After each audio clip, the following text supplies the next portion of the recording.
Welcome to another conversation here in the 7th Plymouth District. Joining us is State Representative Alyson Sullivan-Almeida. It's been a while since we've had her on camera. How are you? Good. How are you? It's been a while. We were kind of chatting before the cameras started rolling. Yep. Last time we had a conversation with you was prior to the November election. Yes. Yeah. We were at Island Grove.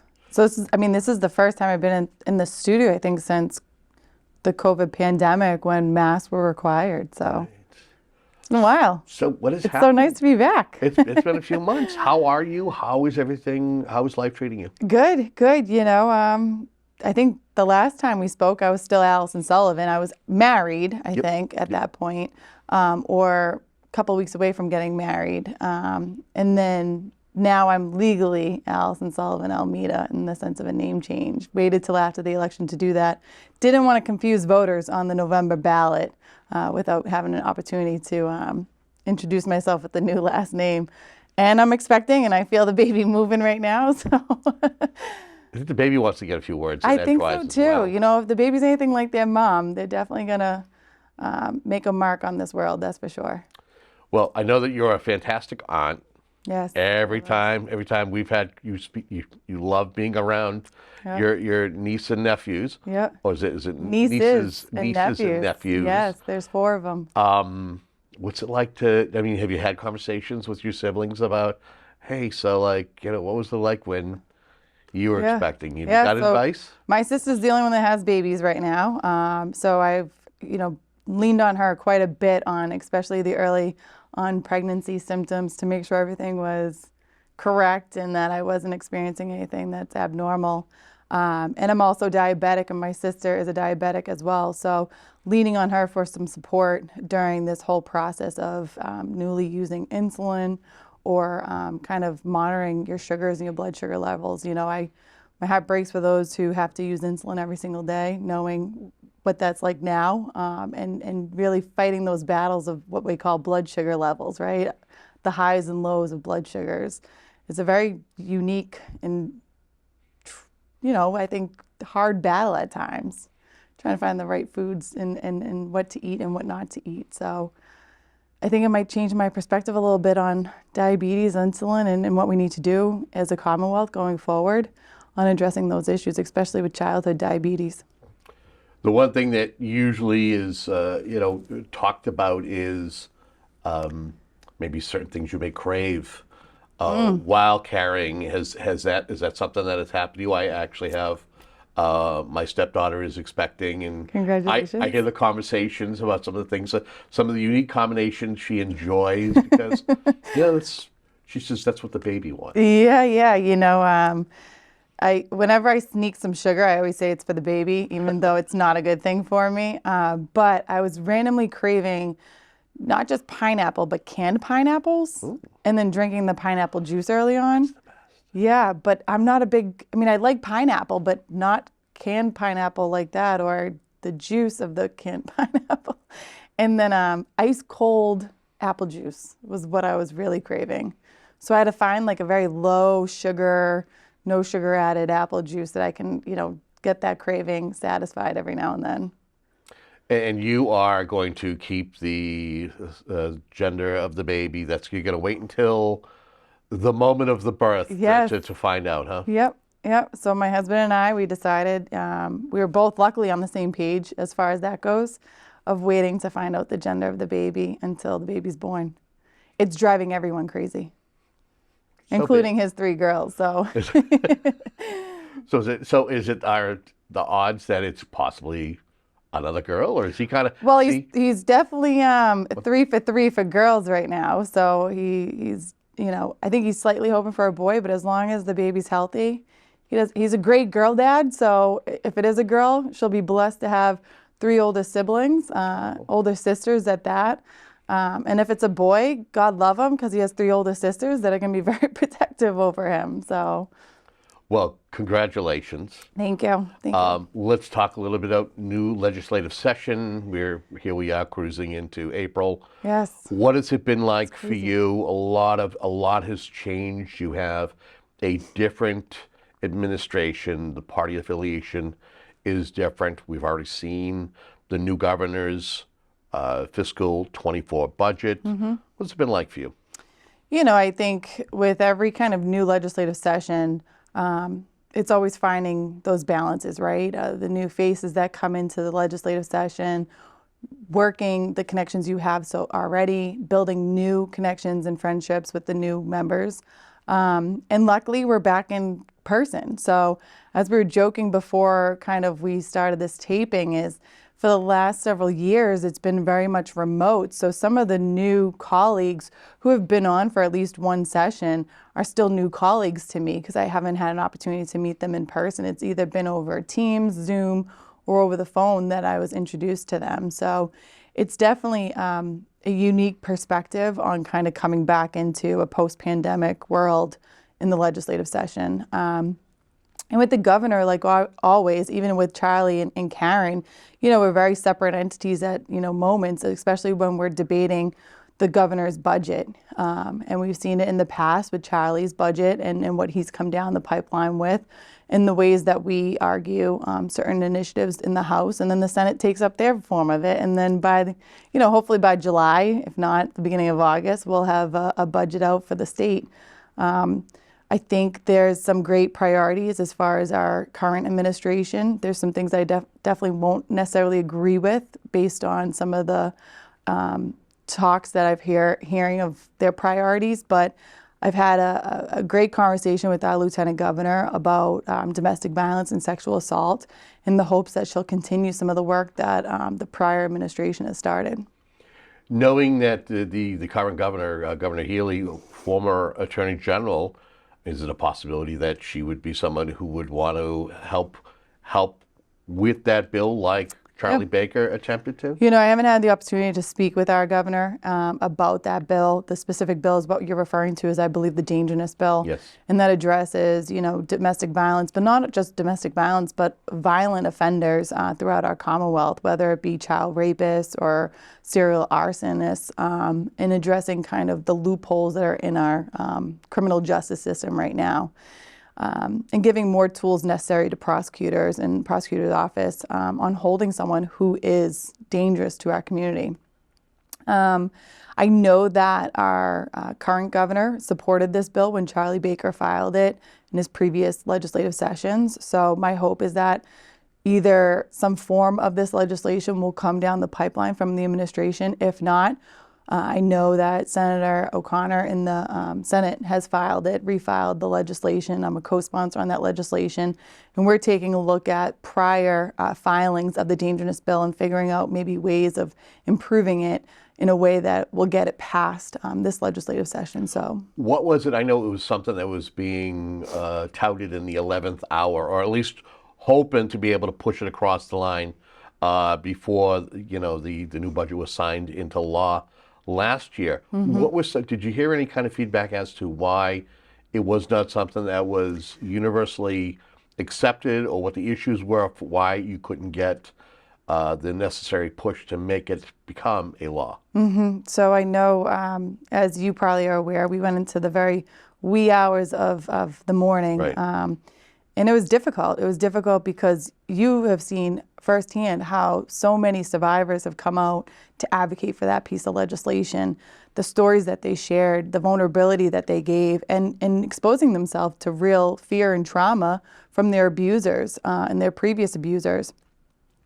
Unfortunately, I think there was several issues with the bill, and I was hoping that we could move past it and at least get something on the books, whether it be expanding the list of crimes. Like I said, right now, a violent offender who commits child molestation cannot be held under a dangerousness hearing. So in other words, if there's reasons to not be able to hold them on bail or without bail, a child molester can be out free while waiting for his or her day in court. Under a dangerousness bill, under the dangerousness right now, the hearings, the statute only allows to hold for up to 120 days without bail or a bail hearing. The change in legislation would hold that individual up until the end of trial. I know that was a point of contention for some of my colleagues, but it's, to me, until a lot of survivors of domestic violence and violent crimes, someone doesn't become less dangerous after 120 days. Some may argue that they become more dangerous because of taking that stand forward on speaking up and speaking out on what this individual has done to other people. So I know that was one of the hard points that some of my colleagues in the House weren't willing to bend on. But that was another hard point that we on the other side was really fighting for. Digressing back to the governor's budget, I know one of the couple of things that this administration has been out of the gates early talking about the housing crisis, not having enough housing stock. The MBTA is kind of a big issue. I know it is as far as the effectiveness of the MBTA. I know here locally, there's a lot of concern with, when the train speeds through this area, whether it's Abington, East Bridgewater, or Whitman, that there's concerns that there have been fatalities, there are people who've been injured.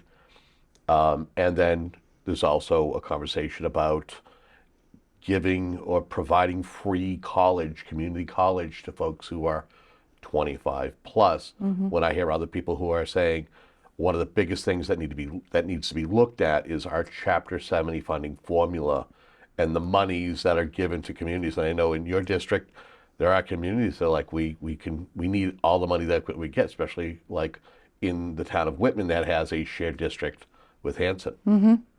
So that's, I think to really digest the budget, it would be a lot longer show than I think what we have time for. But you definitely hit some points there, right? So the MBTA is a really big issue, and hearing from constituents in this district, whether it be the speed of the trains that go through the towns, or it being the accessibility of the MBTA, whether it be the commuter rail, the red line, and the lack of consistency in those times. I've heard from several individuals throughout the communities saying that they rely on public transportation to get to and from work, and unfortunately have been late quite frequently, not because of any fault of their own, but because of the MBTA, the commuter rail, the red line, the buses. So the hope is that we find fixes in those areas as well. I know across the Commonwealth, the job shortage is a big thing in the sense of staffing jobs, not jobs themselves being short, it's just short-staffed, right? So making sure we have qualified people to do the jobs that we need them to do. I know that with the governor's budget, the intent is to hire several people within the MBTA to hopefully combat those issues. Chapter 70 is another big thing, right? We're hearing it throughout, whether it be the circuit breaker, whether it be reimbursement, whether it be public transportation for regional school districts. There's several different aspects to our school funding that are constantly falling short. And the hope is that we somehow or another meet that mark of the Chapter 70 formula, that no student, the Student Reform Act that really addressed some shortfalls that we had years ago. We're still seeing it. And what we're seeing more and more in a post-pandemic era is the special needs of different students, whether it be mental health within the school, whether it be transporting them out to different facilities, different school districts, school choice.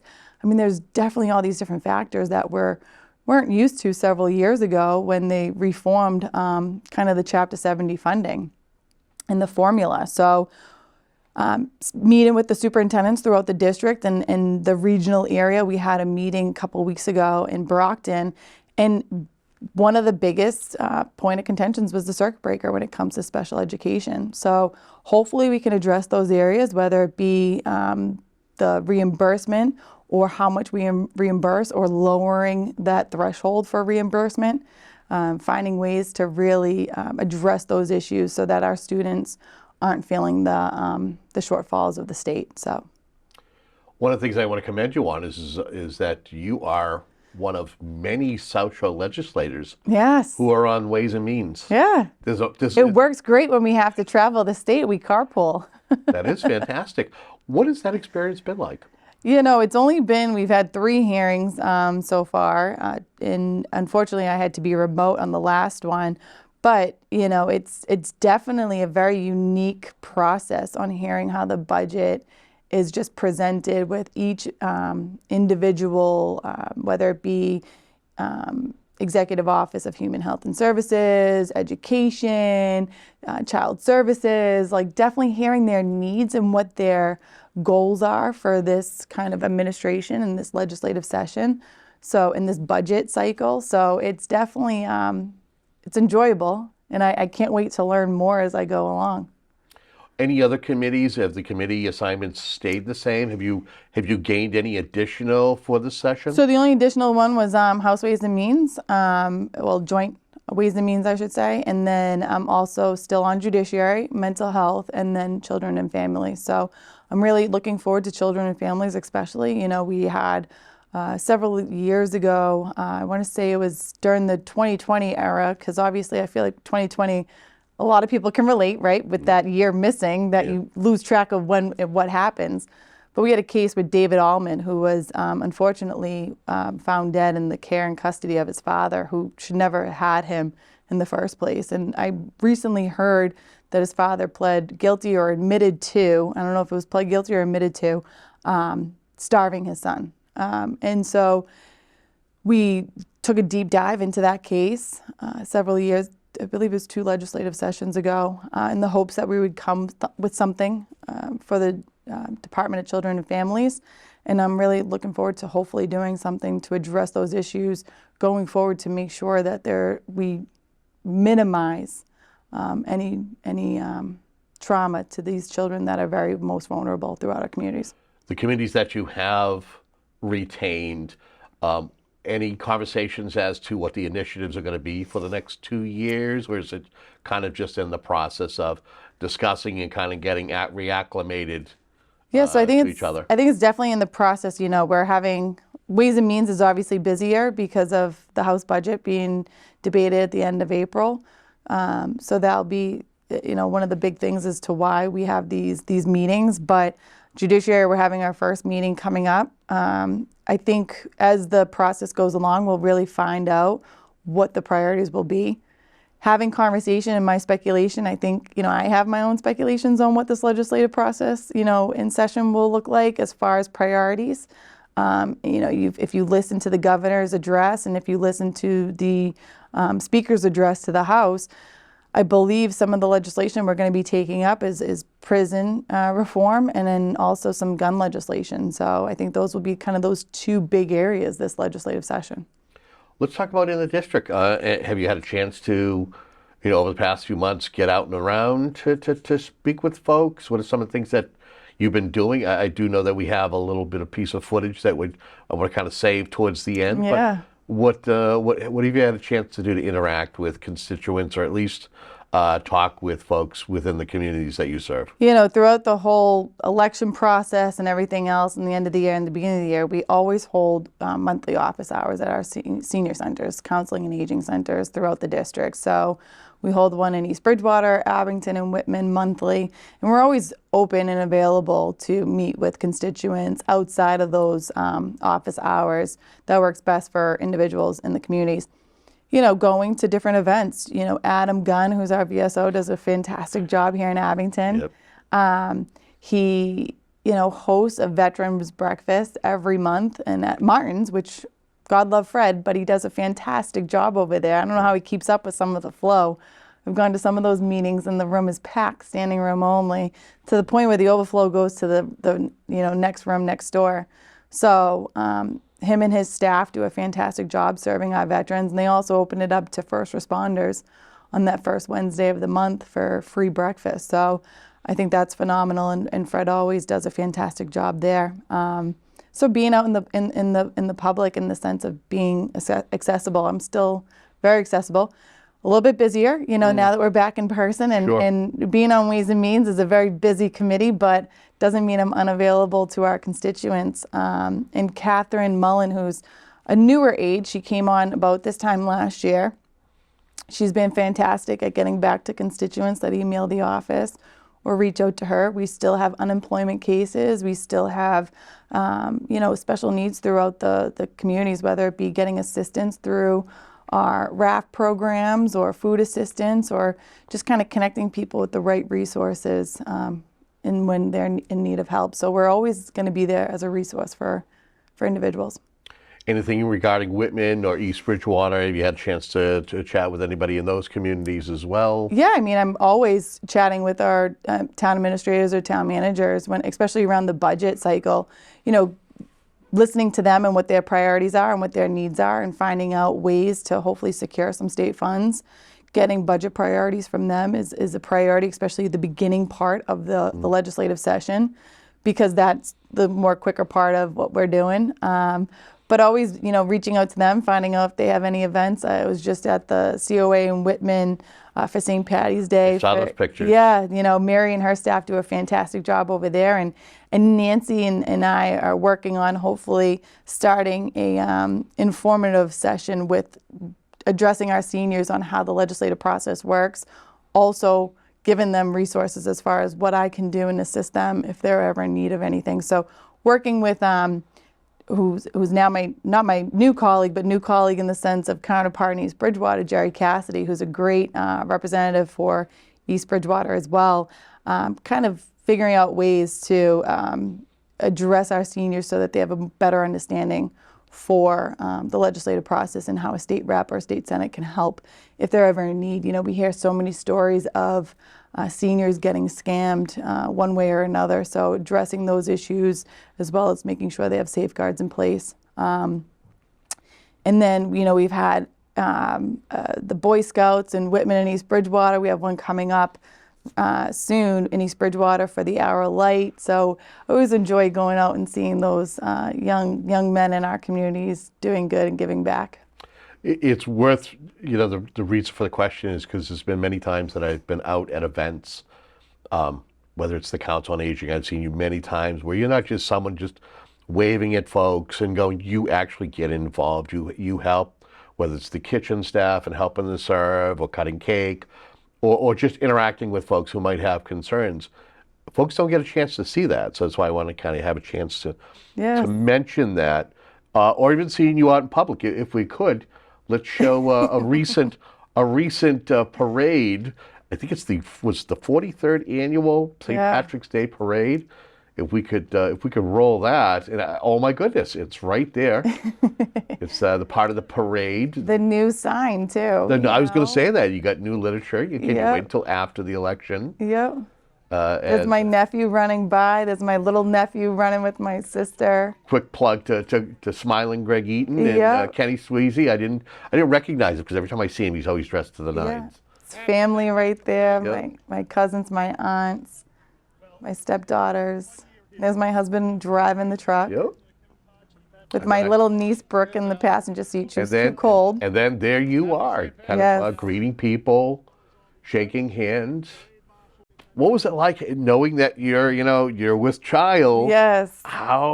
Did you have to pick the right pair of shoes? Yes. It was windy. What was that day like? Because people don't realize you could have just easily sat next to George in the truck. I know. You didn't. I jumped, so I did have to admit I did jump in the back of the truck, a little bit towards the end, and then I jumped back out. I just needed a quick second to recharge. Yes. They don't tell you how much the baby kind of takes the energy out of you. But, I powered through, and it was a great event, and I always run out of candy. And I should not have listened to my husband. I should have got more candy, but we always, somehow or another, if you saw my nephew kind of running back and forth, he was just dumping his buckets of candy out. God love him. Brody was doing a fantastic job. At first, he was complaining how cold he was, and by the end of the parade, he's like, Auntie, I'm really hot. And I'm like, well, running back and forth, they'll do that to you. But it's always nice. It's always nice to see, familiar faces and friendly faces, and being able to see some people that you haven't seen in so long at a parade. And, I was joking with one of the firefighters in Whitman just recently about how, I remember going to this parade and seeing the parade, and now being in the parade, you don't really get to appreciate how well the parade is and how great it is. And you get to appreciate based on like who you see out there and the amount of people you see out there. But I'm definitely jealous of all the bystanders that get to see all the floats go by. So every chance after the parade, I check out all the photos and the videos of different floats. But I have decided that next year we're going to work on getting a flatbed to keep everyone kind of on the flatbed, contain it a little bit better so that we can monitor the candy output so we don't run out by the end of the parade. I will say it's a spot, and we were, we were kind of stationed where that we got that footage right in front of the Prolio. Yep. And that is, would you say that's a little bit, it's not necessarily the midpoint, is it? No, it's always kind of thinking it's the midpoint. It's not. No, because, I think a little further up, like I do think you're close to the midpoint of the parade, but you're always kind of deceived, when you go around that bend thinking that you're right at the end, and you're not, because you still get a couple more bends and turns coming up. And, the most people are either at the beginning of the parade, the middle of the parade, and then at the very, very end of the parade. So we did save 2 bags of candy specifically for the end of the paraders, because I always feel bad for them, because I feel like they've waited the longest and they always kind of get shortchanged when it comes to candy. As we get ready to wrap up this segment, anything we haven't mentioned, but you want to take a couple of moments just to kind of discuss with the viewers? Yeah, so we actually changed office spaces. We moved up to the 5th floor. I have a window. I know, it's very exciting. Were you in the basement? So I started in the basement. Yeah, I remember that. I did start in the basement. I started in room 39, and then I went to the 2nd floor, and I was on the 2nd floor for, I think it was a whole entire legislative cycle. And then just recently, I moved up to the 5th floor. So I'm on the 5th floor. Matt Moratori's up there. Steve Zaros is up there. Angelo's my suite mate. So Angelo D'Amelia. So it's nice because he has, a regional school district. I have a regional school district, being able to bounce some ideas off of him. And we were kind of, abutters when it comes to our districts as well, because he represents Bridgewater. Rain and I represent East Bridgewater. So having that kind of, and he's a great legislator. He's a wealth of knowledge. So having that ability to kind of bounce ideas off of him is going to be, I think, very helpful for me and for the district in this process. If our constituents are watching right now, they want to find out more information, if they want to reach out to your office, is there a simple and quick way to do that? And the best and easiest way to do it is through email. Alyson.Sullivan. I asked them not to change my email address because it will really screw things up. But Alyson.Sullivan@mahouse.gov, and then my legislative aide is Catherine.Mullen@mahouse.gov. Well, I want to thank you so much for joining us and allowing us to share a little bit of the footage of the parade. Yes. And hopefully we can have you back in before the new budget is agreed upon and signed into law. Yes. And before the baby gets here. Before the baby gets here. Because then you'll be out of commission for a bit. Yeah, or the baby will be here with me and there'll be a crying baby in my arms. We're okay with that. We accommodate.